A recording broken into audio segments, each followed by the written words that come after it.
at the heart of the human masterpiece.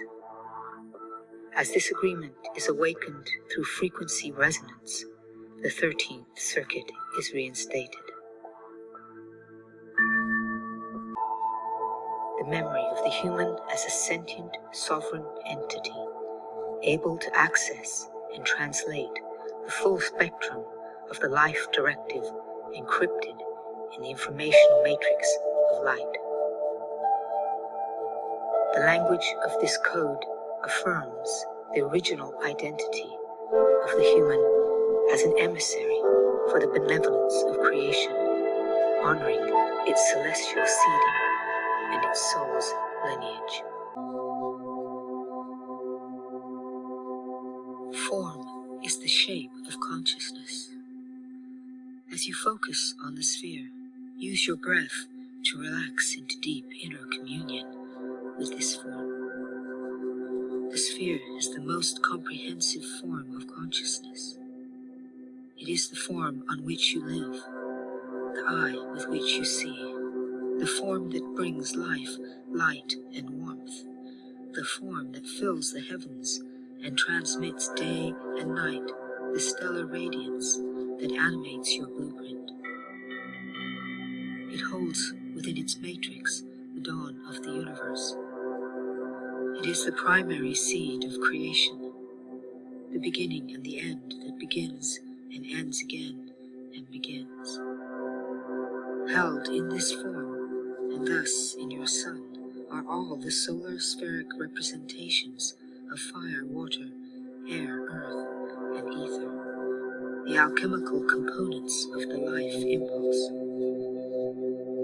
As these forms are transmitted from the galactic core via the celestial mediation of your sun to travel the corridors of light, they interface with the Gaia-spheric transmissions, spiraling up from the global field of awareness, creating a cascading geometric serenade of creation codes, penetrating the biosphere of Earth.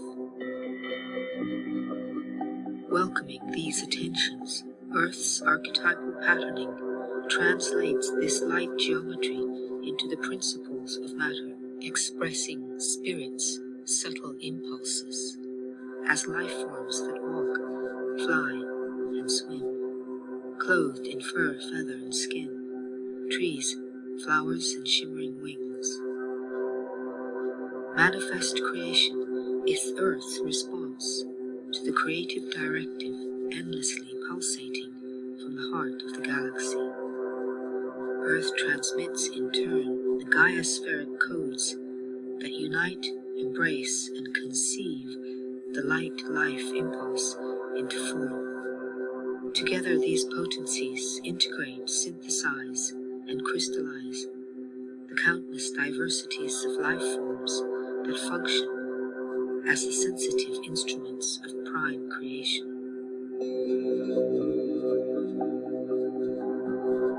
We as humans are the living mandala of the creation impulse.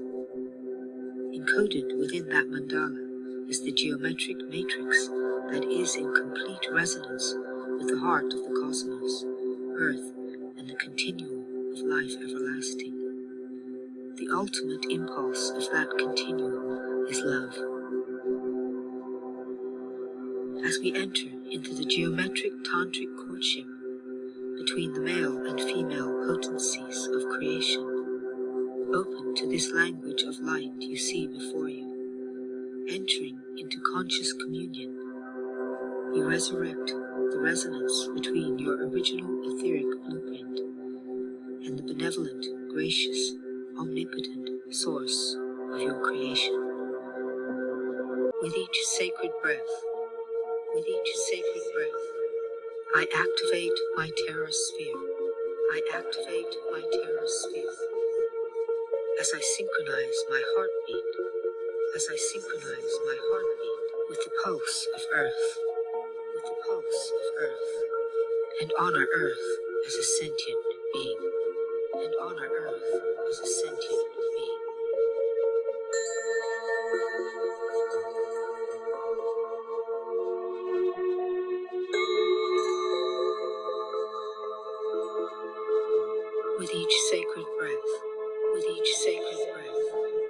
I integrate my iconic terrasphere. I integrate my iconic terrasphere. As I awaken my awareness, as I awaken my awareness of the magnitude of the life impulse, of the magnitude of the life impulse, emanating endlessly, emanating endlessly from the galactic core, from the galactic core, embracing its directive, embracing its directive.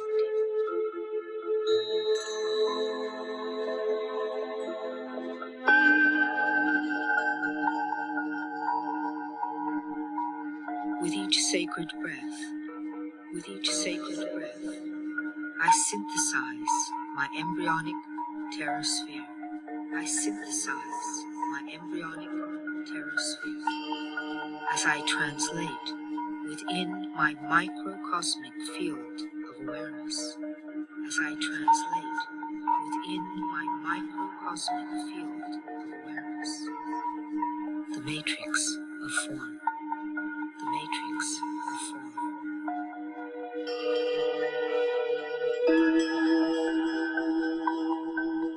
I can't stop being fascinated by moss. It's such a beautiful thing to look at. And today, very unexpectedly, I found quite a lot of amanitas.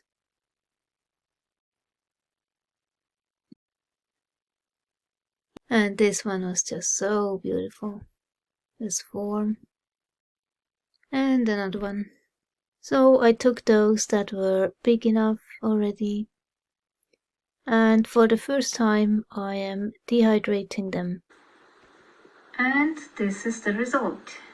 2 small jars of Swiss Amanita, dried.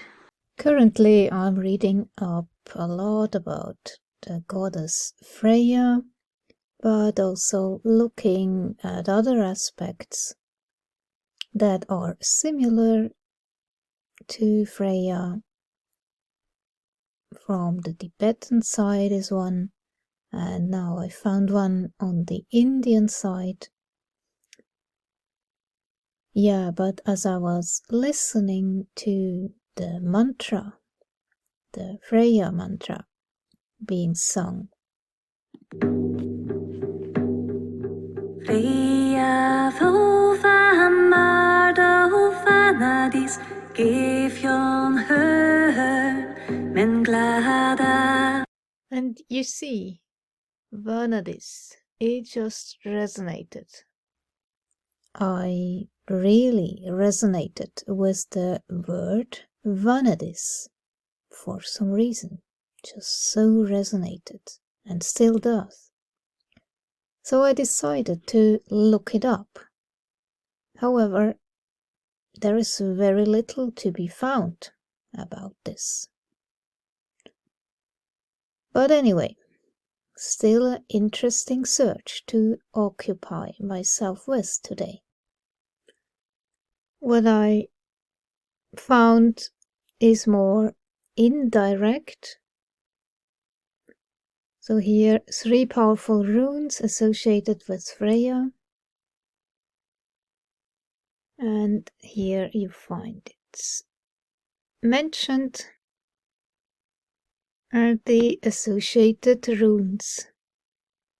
Fehu, Frey or Fehu is considered to be a rune of good luck and stability in life. This rune denotes full security and even plenty of money. Is also considered an indication of something won or earned.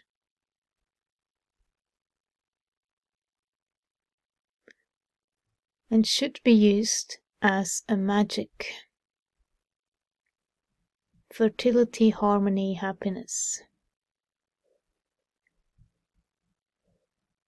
Power, wealth, and the movement are important aspects of Freya.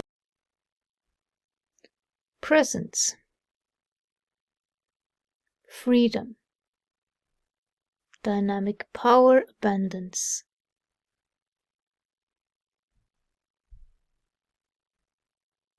Foresight, travel, and I think also feeling in control, which is agency, the sense of agency.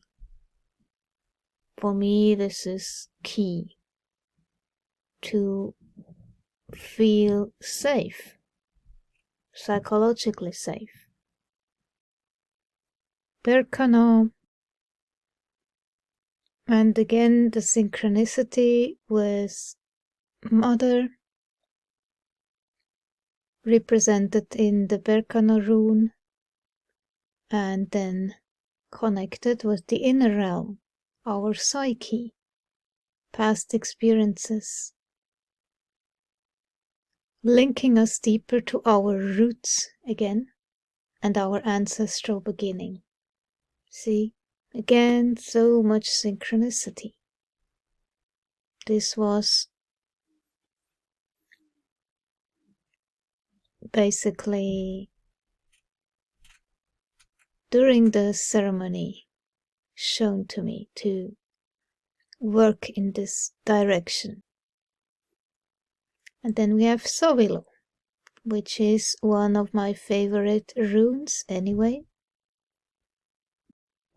Which is why I think in the ceremony also I saw Lord Shiva as the male aspect, the sun. The sun has a benevolent light and heat. It makes life sprout and accompanies it to maturity. Maturity. Sovelo is the rune of great responsibility. It reflects the power when making a choice between good and evil. So here are some of the resources you can look up yourself. This channel is a very good one, so it's reliable information. So she uses some other runes. I think people just make that up. But I think whatever feels right for you. And here I see quite many runes that I planned to include in this new Mother Earth Goddess necklace, which was definitely the Urus, Turizas, the Kauna, Gebo, yeah, and then I had Algis and Otala and Degas also, but those are my personal favorite runes. However, the rune Raidu keeps turning up again and again. So it represents some sort of journey, travel, or even means of transportation, which totally is aligned with my current being pointed towards things. Travel is one of those. This could be physically going somewhere, as well as spiritual or emotional journeys. The shamanic journey, right? That's also traveling.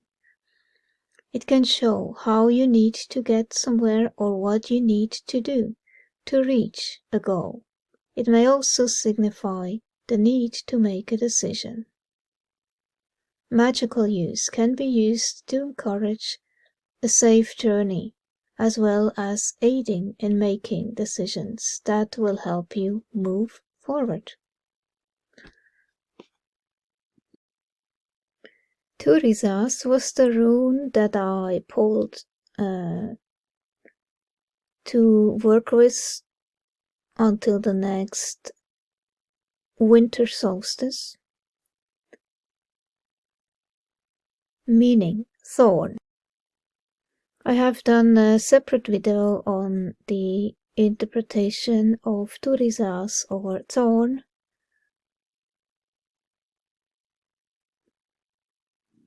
And here it's described as more passive defense or protection. But it also means to me that standing your ground and drawing boundaries. It can also speak to transformation, getting rid of what no longer serves you, to make room for something better, which is currently absolutely aligned with what I'm trying to achieve. Important decisions and changes, which is very much aligned with the rune Urus. It is the wild, primal counterpart to Vehu. It represents power and primal force that resists being tamed. Very important. To not let yourself being pulled back into being domesticated. Urus has a freedom to it as well as a creative force of new beginnings. It's all about instinct, power and success through hard work. And it gives you extra boost of strength, especially when it comes to new endeavors or creativity. So this is why it is one of my favorite runes. You find all kinds of different things, but Vanadis per se, yeah, there's not much about that. But here again, from the Indian mythology, I find that one interesting because it's again connected to the supreme goddess whom we adore as the mother. Again, luminous heart, wonderful fire, golden bridge. This is all attributes that are connected to Freya also. And it is so interesting that jasmine is my absolutely favorite scent. I just love it. And again, you see, represent purity. Honors true purity is to think as the divine thinks, to will as the divine wills, to feel as the divine feels. And medicinal uses calms the nerves, checks bleeding, and stimulates the uterus, aphrodisiac. Yeah. And here is the other, Jasminum sambac. Also internal purity, the whole being is purified of the ego. And here I want to say absolutely we need the ego to actually survive in this society. So I'm not on a path to eradicate the ego, but my aim is, in a way, Ian McGilchrist describes it in The Master and His Emissary. So the right hemisphere is the master and the left hemisphere is the emissary of the right hemisphere. So it's not eradicated, but serves the right hemisphere. That is my aim. And on the side here, because this is not connected really into the Vanadis Freya search, but oregano grows in my garden like wheat, so I'm just curious why. So I looked this up. It's in the same link here, and what we find, it's called new birth. Birth into the spiritual life, the spiritual consciousness. It is to carry in oneself something of the spirit which individually through the soul can begin to rule the life and be the master of existence. What did I just say about the master and his emissary? That describes it, basically. But in the supernatural world, the spirit will be the master of this entire world and all its manifestations, all its expressions, consciously, spontaneously, and naturally. There you go. And it's also good for cramps, muscle spasms, nervous headaches, mental pain. Alrighty, so I will drink some oregano tea from now on. But I found a lot on vanadium. So I felt prompted to look up vanadium in this book by Kevin Feeney, because Eva Maciejczak has looked into that, and here you find Vanadine is a light blue vanadium complex isolated originally from Amanita muscaria. In general, the accumulation of metals by organisms is designed to protect against the growing toxicity associated with increased levels of metals in the soil. However, the concentration of vanadium in some fungi of the genus Amanita is extremely high, often several hundred times higher compared to the concentration of this element in plants. So there you go. Vanadis,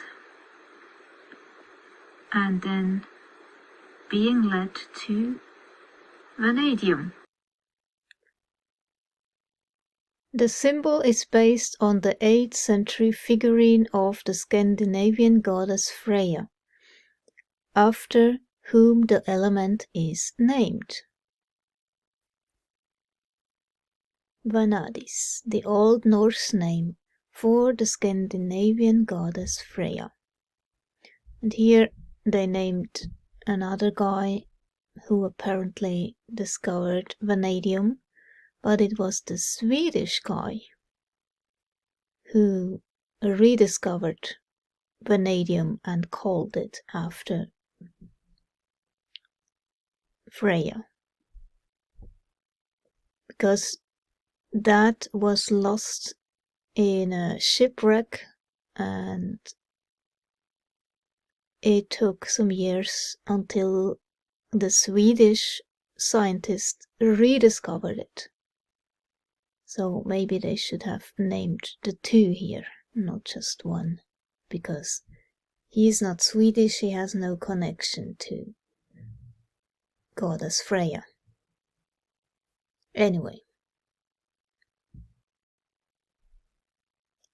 vanadium is found in about 65 different minerals, including vanadinite, carnotite, and patronite. Just out of curiosity, I also looked up gems and crystals, minerals that contain vanadium.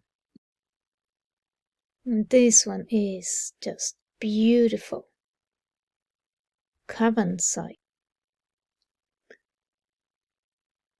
Vanadium is probably not the first word you'll utter in the morning, but it does have some use to chemists. And there are some pretty cool things about vanadium, which was derived from the name Northern Germanic tribes goddess Vanadis, meaning beauty.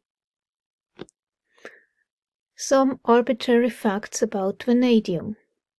It is one of only 12 elements with a single letter symbol. It is not found as the pure element in nature, too chemically reactive. Its atomic number is 23. Hail Eris. Right, dear friend? Which makes it the 9th lightest of all metals. Vanadium was discovered twice, as I said before. Depending on its oxidation state, it can be a variety of colors. There you see the different appearances. It's beautiful. So in Judy Hall's Crystal Bible number 1, we have found the Vanadite, and this is mine.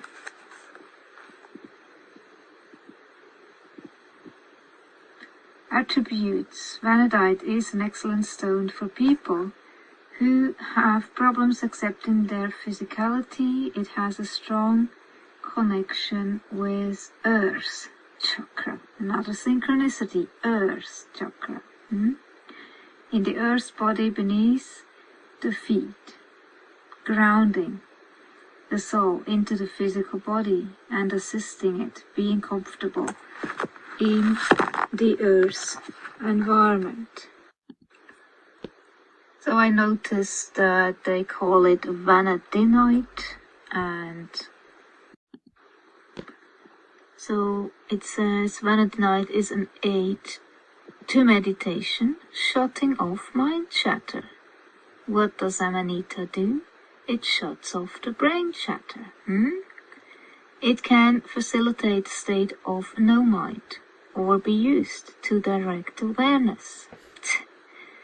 So much synchronicity, it's almost ridiculous. It has the power to open an internal channel within the body to receive an inflooding of universal energy. This energy aligns the chakras and brings the higher self into the physical body, facilitating a deep inner peace. This is exactly my goal. Have been, but now even more so.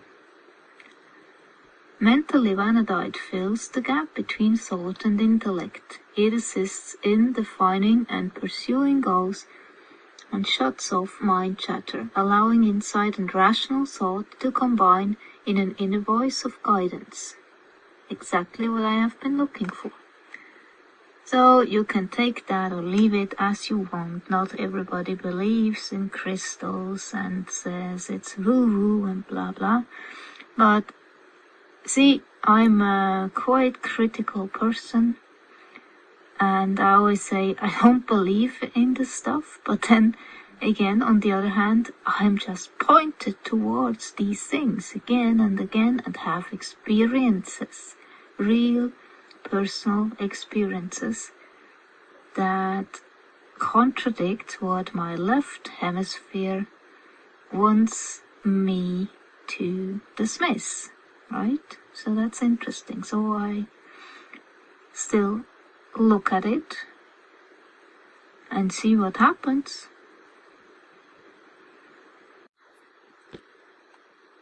So the crystals that are associated with goddess Freya are amber and citrine and cornelian. I have them all here described shortly. So amber, an ancient crystal of healing and protection. Amber is a powerful cleanser and regenerator. It can lift depression and is a useful mental enlivener. It also promotes emotional trust and encourages the body to heal itself, enhances self-expression and decision-making.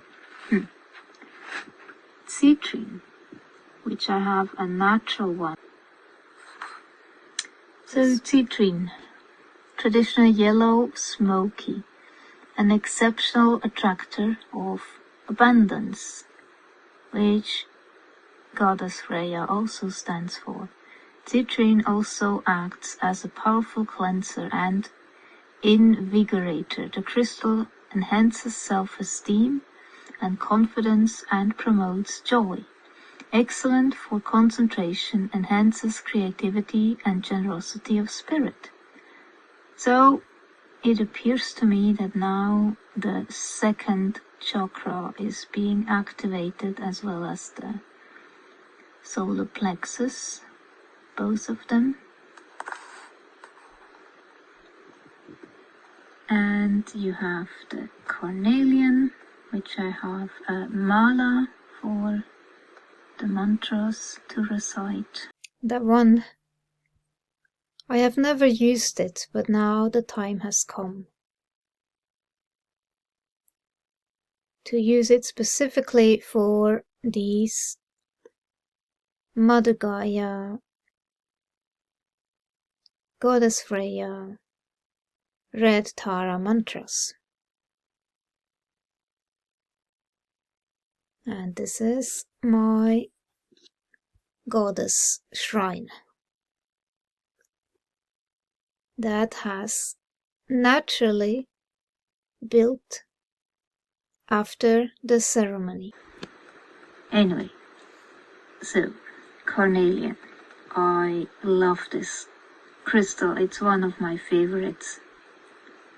A crystal of prosperity and vitality, carnelian helps you to be fully present, a useful protector, especially against other people's rage.